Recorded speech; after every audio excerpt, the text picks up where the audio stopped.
sih proprioceptifnya? Oke, itu salah satu dari bobat. Oke. Sensori motor. Oke.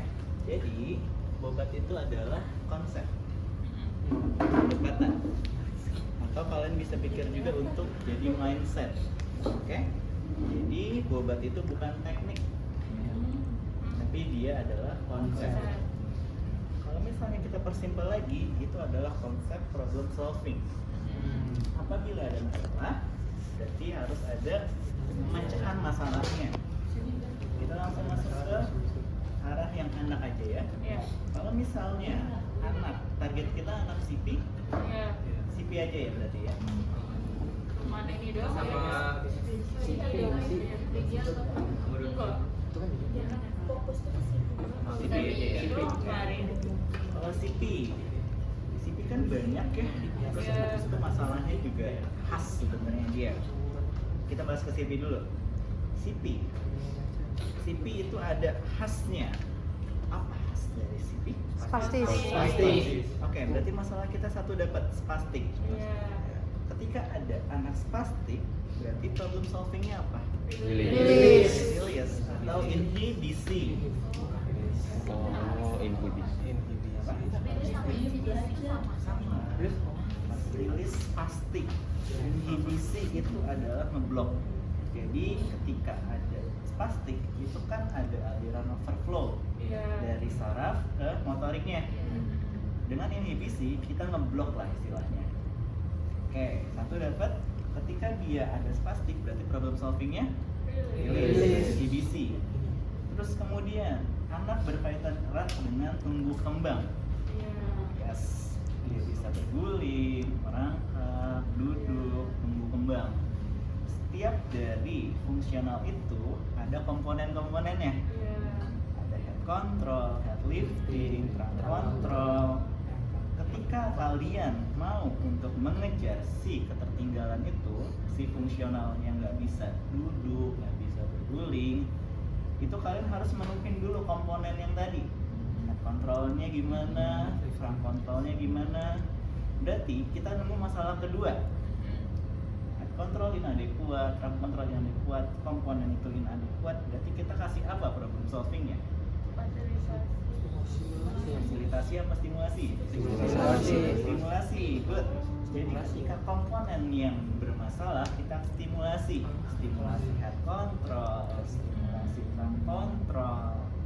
Sementara kalau fungsional geraknya dia belum bisa berguling, apa problem solvingnya? Fasilitasi. Sampai sini dapat konsepnya? Dapat. Nah, jadi beban tuh gitu simpelnya. Adalah problem solving. Ada yang mau ditanya sampai sini? Oh ini. Apa tuh, Ra? Kak, berarti kalau misalkan dia nih mau ke, dia belum bisa berguling gitu, kita bikin dia berguling itu berarti itu termasuk fasilitasi. Nah, Nih. apa, Ra? Kan kalau pendekatan bobat kan ada konsepnya tuh kayak konsepnya maksudnya yang dimaksud pendekatan bobat kan ada bobat aktif dan juga komunikasi gitu kan. Nah terus habis itu kenapa kita dihindarin untuk bobatnya tuh pasif dan gak boleh berisik itu kenapa? Oke. Kalau misalnya pasif ya, ada tingkatan level ketika anak tuh belajar. Ada yang pasif, ada yang aktif. Ketika kamu gerakin secara pasif aja, untuk stimulus yang nyampe ke otaknya tuh ada, cuma nggak banyak.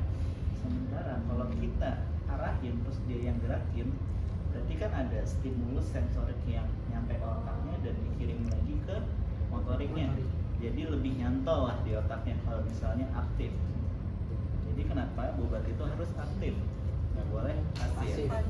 Yang kedua nggak boleh berisik karena ketika kalian belajar kalau berisik gimana?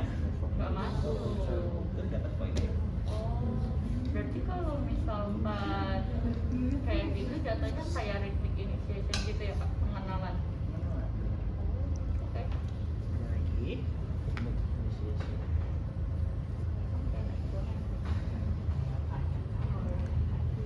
Aman? Oke, lanjut. Tadi itu bobat. Jadi kita masuk ke subjeknya. CP. Apa sih CP itu? Kelumpuhan otak. Kerusakan masalah di otak. Oke,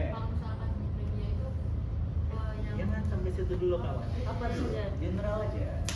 Pelukan otak yang menyebabkan si otot-ototnya itu tidak bisa berkoordinasi dengan baik sama si CNS-nya sehingga ototnya mengalami kekakuan karena tonusnya itu ya. Tapi nggak semuanya spastik. Oh iya, ada tapi nggak spastik sih. Oke. Jadi secara garis besar, CP adalah kumpulan gangguan yang menyebabkan gangguan pada motorik, sensorik, maupun kognitif yang disebabkan karena adanya masalah pada sistem saraf pusat pada anak yang masih berkembang. Kenapa harus ada yang berkembang? Karena ketika orang itu kena stroke juga masalahnya sistem saraf pusat, juga masalahnya kena sensori kognitif sama motoriknya. Jadi kita harus bedain antara yang kena stroke dengan yang CP. Kalau CP itu karena otaknya masih berkembang. Kalau yang stroke kan dia udah punya kematangan di otaknya kan. Bedanya itu. Itu CP. CP dibagi menjadi beberapa macam. Apa aja? 3. Tiga. Yang apa tuh? Yang pertama. Hemiplegia. Satu lagi Ataxia. Ataxia. Oke, spastik. Apa sih spastik itu? Aku. Orang kalau misalnya nekuk terus juga kaku, apakah itu spastik? Jadi spastik itu apa? Hypertonus. Hipertonus. Karena apa hipertonus? Karena apa dia? Kita lah ya. Oke. Jadi spastik itu kaku bahasa generalnya, tapi bukan kaku yang seperti gara-gara ototnya dia tegang atau segala macamnya. Spastik adalah kondisi di mana adanya overflow saraf atau overflow impuls dari sistem saraf pusat ke motorik. Jadi dia nerusin saraf terus. Contoh, kalau aku mau gerakin ini kan cuma sekali aja sarafnya. Tapi kalau mereka, dia nerusin terus sarafnya. Jadi ototnya akan terus kontraksi karena ada overflow dari bagian sistem saraf pusatnya. Itu yang menyebabkan dia kaku. Di sini dapat poinnya? Oke. Kemudian di bagian CP spastik dulu ya kita bahasnya. Dibagi lagi jadi apa? Hemiplegia, paraplegia, quadriplegia. Kalau paraplegia itu masuk yang setengah aja, itu jarang. Oke, hemiplegia apa itu? Satu sisi tubuh, kanan kiri apa atas bawah? Atas bawah. Kanan kiri. Kalau misalnya kenanya di bagian otak kanan, yang Kiri. Kenapa kayak gitu? Raktusnya bersilangan. Traktusnya bersilangan. Jadi untuk nyampe ke sistem saraf pusat itu ada namanya traktus, jalannya. Dan jalannya itu bersilangan. Otak kanan ke yang kiri, otak kiri yang ke kanan. Oke. Jadi kalau misalnya anaknya kena pendarahan di otak bagian kanan, berarti yang bermasalah di bagian kiri. Dan yang bermasalah adalah otak besar, otak kecil atau apa? Bagian apa yang bermasalah?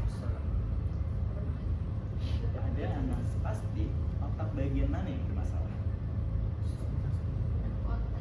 Cortex. Oke, di cortex ada namanya prime mover cortex. Itu adalah bagian di otak yang bertujuan untuk mengatur motorik. Pada anak CP